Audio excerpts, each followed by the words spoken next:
जो गायत्री मंत्र का जप करते हैं, यानी मतलब यज्ञोपवीतधारी होना चाहिए, उसके कई नियम होते हैं। ठीक है। लेकिन कई लोग जैसे कॉलर ट्यून में मोबाइल की गायत्री मंत्र लगा लेते हैं, कई लोग साउंड में लगाते हैं, तो क्या ये उचित है?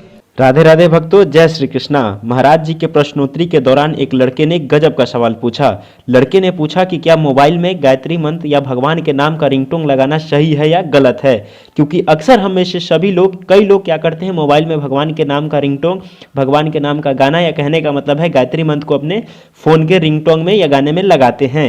तो क्या यह सही है या गलत, यही सवाल बच्चे ने महाराज जी से किया।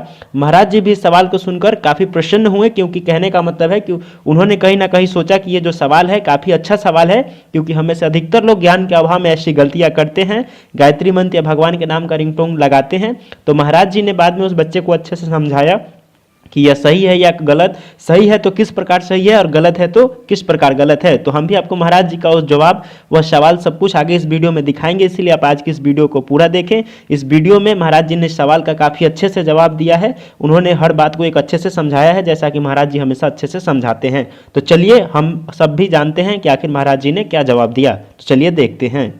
जय श्रीमन नारायण। भैया जय श्रीमन नारायण। मेरा नाम हरिशंकर पांडे है। आपके चरणों में कोटि कोटि नमन वंदन। खुश रहिए। जी गुरुजी, हम ये बोल रहे हैं कि आपकी कथा बहुत अच्छी लगती है, हम 2 साल से सुन रहे हैं। तो आप पूछते भी हैं कि आपको कथा में क्या अच्छा लगा। जी। वैसे तो आपकी पूरी कथा अच्छी लगती है, लेकिन जो आप शास्त्रों को विज्ञान की कसौटी में कसकर बताते हैं वो बहुत अच्छा है, और हर बात साइंटिफिक बताते हैं वो बहुत अच्छी है, क्योंकि युवा प्रेरित हो रहे हैं आपकी कथा से और बहुत बदलाव आ रहा है। मेरा ये क्वेश्चन था आपसे कि जो लोग गौ माता की सेवा करते हैं, तो गौ माता की जब मृत्यु हो जाती है तो मृत शरीर का क्या करना चाहिए?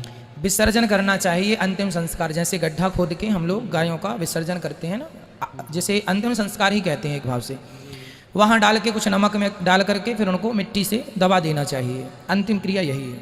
लेकिन सब कोई तो आजकल ज़्यादा देखो तो फेंक देते हैं, यानी मतलब ये सब अब नहीं लोग करते। फेंक देते हैं, फिर कुछ लोग उसका चमड़ा उतार के ले जाते हैं, तो ये ठीक नहीं है। गाय हमारी माता है, और जब हमारी माता नहीं होती तो हम लोग उनका विधिवत संस्कार करते हैं। तो ये हम सबका परम कर्तव्य है कि हम गायों का, सभी लोग गायों की सेवा करें, और जब ना रहे गाय तो उनका विधिवत, मरी गाय का फिर आप चमड़ा खिंचवाएं और फिर उसको नचवाएं, फिर उसको कौवा खाएं, फिर कुत्ते खाएं, ये शोभनीय नहीं है। संस्कार करना ही उचित है। जी, आप ये बात कथा पे जरूर बताया करिए, लेकिन क्योंकि इसका ज्ञान किसी को है नहीं तो ऐसे ही फेंक दिया ठीक जाते है, हैं। जरूर जी। बताएंगे। और दूसरा क्वेश्चन ये है कि जो गायत्री मंत्र का जप करते हैं, यानी मतलब यज्ञोपवीतधारी होना चाहिए, उसके कई नियम होते हैं। ठीक है। लेकिन कई लोग जैसे कॉलर ट्यून में मोबाइल की गायत्री मंत्र लगा लेते हैं, कई लोग साउंड में लगाते हैं, तो क्या ये उचित है? ना ना, गायत्री मंत्र हम हिंदुओं का सर्वश्रेष्ठ मंत्र है, और ये वेद मंत्र है, और वेदों को ऐसे ना कहीं बोलना चाहिए। एक मर्यादा होती है कहाँ बोलना है कहाँ नहीं बोलना, इसलिए गायत्री मंत्र की रिंगटोन नहीं हो। हमेशा हमें श्रीमन नारायण, श्री कृष्ण, भगवान के नामों का उच्चारण करें। श्री कृष्ण गोविंद, इसकी रिंगटोन आप लगा सकते हैं, अच्छी चीज़ है। गायत्री एक वेद मंत्र है, और वेद हर जगह ना बोलना है ना हर जगह सुनना है। ये कौन बोल रहा है? ये वेद खुद कहते हैं। वेदों को कहने का, वेदों को गाने का और वेदों को सुनने का एक समय है। रात्रि को भी वेद उच्चारण नहीं होता। पानी बरसने लग जाए, मेघ आ जाए तो भी वेद मंत्र का उच्चारण नहीं होता। जब हम लोग पढ़े हैं वेद तब ये मर्यादाएं हैं, लेकिन अब लोग मर्यादा का पालन नहीं करते। हम हिंदुओं को अपनी मर्यादाओं का पालन करना चाहिए, कितने बजे कैसे क्या करना है क्या नहीं करना। गायत्री मंत्र सबसे पावरफुल मंत्र है, मर्यादा और व्यवस्था हमें ही बनानी है। जी, तीसरा क्वेश्चन ये है कि जब अपना ब्राह्मण वाला का यज्ञोपवीत होता है तो जो भिक्षा डाली जाती है, तो उसमें क्या माता भी बच्चे के चरण छूती है? हाँ, देव तुल्य होता है उस समय, ऋषि तुल्य होता है साधु। इसलिए परंपरा यही है कि माँ भी भिक्षा देती है, और साधु मानकर, जैसे हमारे घर कोई अतिथि आए तो हम उसको प्रणाम करते हैं, तो माँ बाप भी प्रणाम करते हैं अपनी संतान को। पर गुरुजी माँ से पैर चरण स्पर्श कराना नहीं, तो... उस समय वो बटुक होता है, उस समय वो बामन होता है। जैसे दुल्हा नारायण होता है, दुल्हन लक्ष्मी होती है, उसी प्रकार उस समय, उस स्थिति में, उस समय उसका स्वरूप अलग होता है, इसलिए कोई दोष नहीं है। जी जी। और एक और क्वेश्चन है, ध्यान क्या है और यह करना जरूरी है क्या? ध्यान के बिना ईश्वर का अनुभव नहीं होता। जब तक भगवान, जैसे हमें आपसे बात करनी है, आप दूर हैं और हमें आपसे बात करनी है, तो हमें मोबाइल का आसरा लेना ही पड़ेगा, सहारा लेना ही पड़ेगा। बिना मोबाइल के सहारे के हम आपसे बात नहीं कर सकते यदि दूर हैं तो। उसी तरह जैसे आपसे बात करने के लिए मौन चाहिए, फ़ोन चाहिए, उसी प्रकार ईश्वर से बात करने के लिए कुछ देर का मौन मतलब ध्यान चाहिए। ध्यान मुद्रा में ईश्वर का अनुभव होता है, तो ध्यान जरूरी है। जी। और आपने जो कल कथा में बताया कि आप मझौली और सिहोरा के बीच गौरी गोपाल गुरुकुल की स्थापना कराएंगे, ये सुनकर बहुत ही अच्छा लगा और तन मन धन से ये दास आपके सहयोग के लिए समर्पित है। सवाल हो तो हाथ उठा लीजिएगा। राधे राधे गुरु जी भैया जी, राधे राधे। गुरु जी, मेरा सवाल है कि विष्णु जी, ब्रह्मा जी, तो ब्रह्मा जी की चौथी गर्दन शिव जी ने क्यों काटी? चौथी गर्दन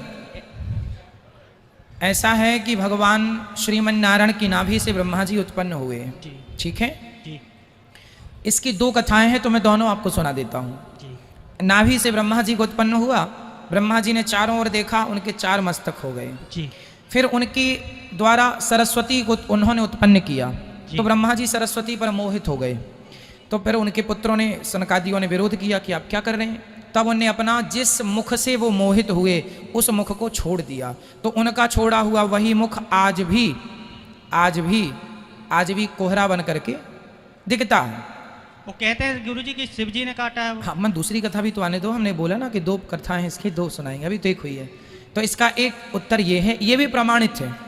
अब शिव महापुराण में इसकी चर्चा ऐसी मिलती है कि एक बार भगवान शिव ने ब्रह्मा जी से शिव जी का जन्म हुआ, तो ब्रह्मा जी से कहा कि आप सृष्टि करो। तो ब्रह्मा जी ने सृष्टि करी भूत प्रेतों की। तो ब्रह्मा जी ने भूत प्रेतों को डांटा, क्या कर रहे हो, उत्पात मचा रहे हो। उन्होंने जाके शिकायत कर दी। तो भगवान शिव ने आकर के क्रोध में ब्रह्मा जी का सिर काट दिया, और ब्रह्मा जी का वही कटा हुआ सिर आज भी बद्रीनाथ जी में है। बद्रीनाथ जी में आज भी वो सिर है, बद्रीनाथ जी में। उसे उस जगह पर ही हम हिंदुओं का गया श्राद्ध करने के बाद जो अंतिम श्राद्ध होता है वो ब्रह्म कपाल में श्राद्ध होता है, उसका नाम है ब्रह्म कपाल। आज भी वहाँ पर जो कुंड है उसे ब्रह्म कपाल कहते हैं। जो अंतिम श्राद्ध होता है हम हिंदुओं का, सनातनियों का, पहला तो गया जी में श्राद्ध हम लोग करते हैं, उसके बाद जो अंतिम होता है वो ब्रह्म कपाल में होता है। तो शिव जी ने काटा है, ये शिव पुराण के अनुसार चर्चा है। गुरु जी, बेटी को आशीर्वाद दे दीजिए, तिथि के हिसाब से आज इसका जन्मदिन है। खुश रहिए, भगवान आपको सुखी रखें, दीर्घजीवी बनाए, खूब लंबी आयु हो, खुश रहिए। पीछे माइक दो ना भैया, कुछ लोग खड़े हैं, किनका है हाथ उठा लीजिएगा जिनका सवाल है।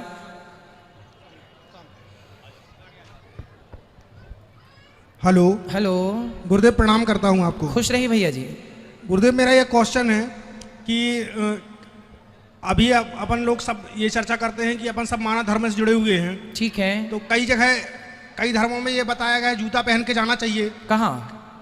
जैसे क्रिश्चियन धर्म की बात करें अपन, ठीक है, तो वहाँ पे जूता पहन के जाया जाता है चर्च में। ठीक है, और अपने धर्म में, हिंदू धर्म में, जूते उतार के जाया जाता है। ठीक है, कई धर्म में संध्या के पहले खाना खाया जाता है, ठीक है, कई धर्म में संध्या के बाद खाना खाया जाता है। ठीक है। तो मैं ये जानना चाहता हूँ गुरुदेव कि आखिर में भगवान खुश कैसे होंगे कि जूता पहन के जाया जाए, शराब पी के जाया जाए, ना पी के जाया जाए, तो भगवान आखिरी में खुश कैसे होंगे? भगवान को खुश करने के लिए रामचरितमानस में गोस्वामी जी ने कहा है, मानहु एक भगति कर नाता। राम जी स्वयं कह रहे हैं, बेटा आप लोग बैठ जाइए जो आगे खड़े हैं, राम ही केवल प्रेम, भगवान जूता चप्पल पैंट शर्ट से नहीं, भगवान तो भक्त के सच्चे प्रेम से खुश होते हैं। परंतु जूता चप्पल की जो बातें हैं वो केवल शिष्टाचार की बातें हैं। किसकी बातें? भगवान हमारे पिता तुल्य हैं, पिता हैं, भगवान सर्वस्व हैं, उनके सामने हम तो सब चप्पल अप्पल उतार के जाएं और भगवान के चरणों में पवित्र भाव से झुक जाएं। ये हम हिंदुओं का भाव है और यही सर्वश्रेष्ठ भाव है। चप्पल पहनना और ना पहनना, इसका कारण बहुत बड़ा है, समझिएगा। आप चप्पल पहन के फेस का तार पकड़ लो, आपको करंट नहीं लगेगा, हाँ या ना? हाँ। क्योंकि अर्थ नहीं मिल रहा, अर्थ कट गया ना चप्पल से। लेकिन आप चप्पल उतार के फेस का तार पकड़ेंगे, आपको करंट लग जाएगा, हाँ या ना? हाँ। मतलब जमीन से क्या मिलता है? अर्थ। हाँ, तो देखो जमीन से अर्थ मिलता है। और जो पृथ्वी है ना, ये भगवान श्री मन नारायण की पत्नी है। इन्हें भगवान को त्रिपति कहते हैं। आज भी हमारे हिंदुओं में भगवान जी का नाम आपने सुना होगा, तिरुपति बालाजी। त्रिपति का अर्थ क्या होगा? हाँ, अभी बता रहे हैं। उन्हें कहते हैं तिरुपति बालाजी।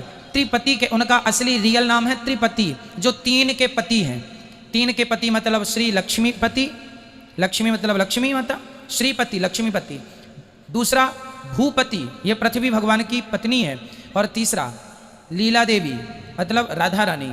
जो 3 के पति हैं उन्हें तिरुपति कहते हैं, इसलिए उनका नाम तिरुपति बालाजी है।